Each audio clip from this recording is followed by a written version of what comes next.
Welcome to Storiez 13 channel. Tonight, we have a chilling tale that will stay with you long after the lights go out. Tell us in the comments, where in the world are you listening from tonight? In the quiet stillness of night, when shadows dance and whispers linger, Alina found herself caught in a peculiar routine. Every evening, as the clock struck 3:03 a.m., her television would flicker to life, unbidden and unwelcome. At first, she dismissed it as a mere electrical quirk, a harmless glitch in the system. But as nights passed, a creeping unease began to settle in her bones. The screen, awash with static, occasionally revealed fleeting glimpses of distorted faces, twisted visages that seemed to peer out from the electronic void, their features warped and unnatural. Alina tried to rationalize it, convincing herself it was nothing more than a cruel prank or a bizarre malfunction. Yet, deep down, a nagging doubt gnawed at her certainty. One fateful night, as Alina lay in bed, her eyes fixed upon the ceiling, the familiar hum of the television filled the room. But this time, something was different. From within the crackling static, a voice emerged, clear and unmistakable. It called out her name. "Alina," it said, sending chills down her spine. She froze, her breath caught in her throat. The house was empty, save for her. There was no one else who could have uttered those words. Slowly, she turned her head towards the screen, her heart pounding in her chest.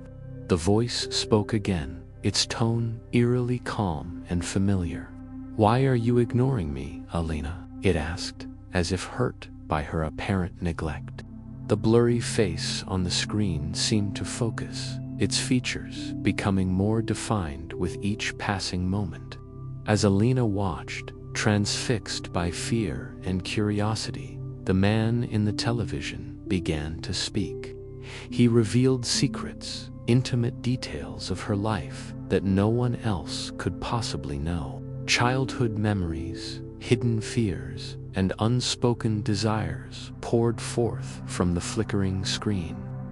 Each revelation sent a shiver through her body, a cold realization that this was no ordinary phenomenon. But the horror didn't end there. The man's words took on a prophetic quality, predicting events before they unfolded.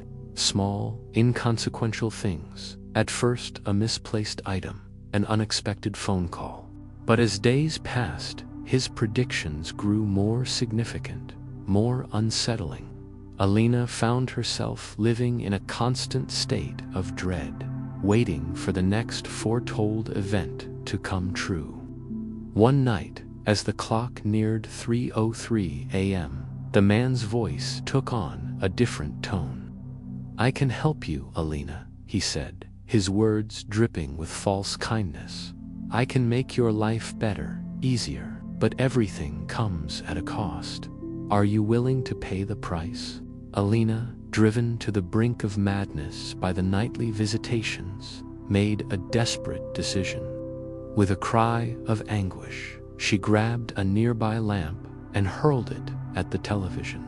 The screen shattered, raining shards of glass onto the floor. For a moment, blessed silence filled the room. But her relief was short-lived. As she approached the broken television, her blood ran cold. In the black, lifeless screen, she could still see his reflection. The man's face, now clearer than ever, smiled back at her. His eyes, dark and bottomless, seemed to bore into her very soul.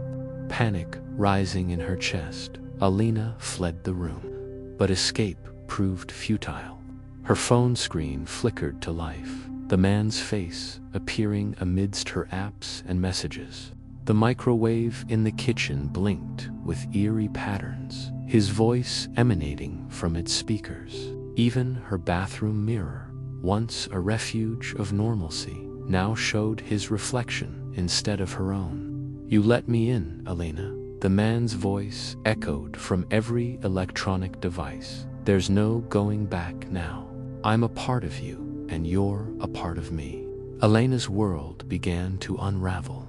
Reality blurred with nightmare as she found herself slipping away.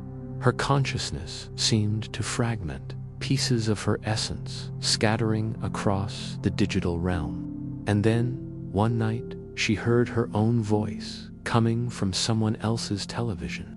"Hello," she heard herself say, her tone flat and lifeless. "Can you see me? Can you hear me? I'm trapped. Please, help me." But there was no help to be found. Elena was no longer in control. Her essence, her very being, had become entangled with the digital entity that had invaded her life. She existed now as a ghost in the machine, a cautionary tale whispered in the static between channels. In homes across the city, across the world, televisions flickered to life at 3:03 a.m. A woman's face, distorted and pleading, appeared on the screens. "Don't ignore me," she begged. "Don't let him in. Don't make the same mistake I did." But her warnings went unheeded. One by one, curious viewers engaged with the mysterious broadcast.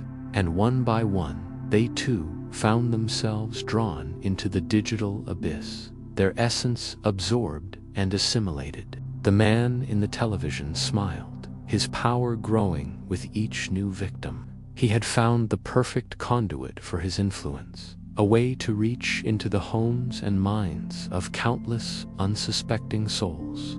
And as the world slept, oblivious to the danger lurking in their own living rooms, he waited patiently for the next unwitting viewer to tune in.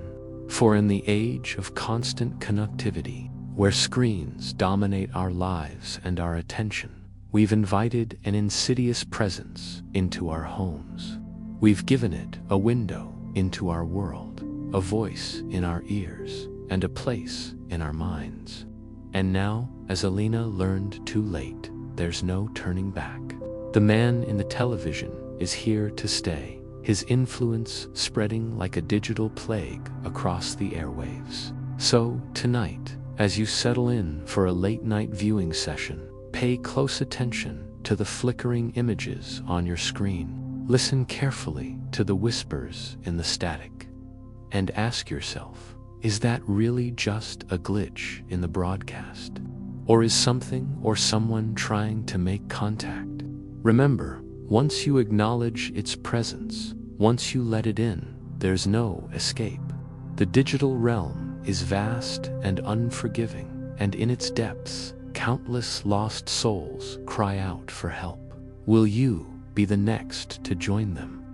As the clock ticks towards 3:03 a.m., consider turning off your devices. Close your eyes, pull the covers tight, and pray that the darkness remains empty. For in this interconnected world we've built, the line between viewer and viewed has blurred, and sometimes, when you stare into the screen stares back. Sweet dreams, dear listener, and remember, in the world of endless signals and ceaseless broadcasts, silence might just be your greatest ally. For in silence, the man in the television cannot reach you. In silence, you might just find salvation. Thank you for spending this eerie evening with us. If the story gave you chills, don't forget to like, subscribe, and share it with someone who loves the strange and mysterious. Until next time, sleep tight, and don't listen too closely to the whispers in the dark.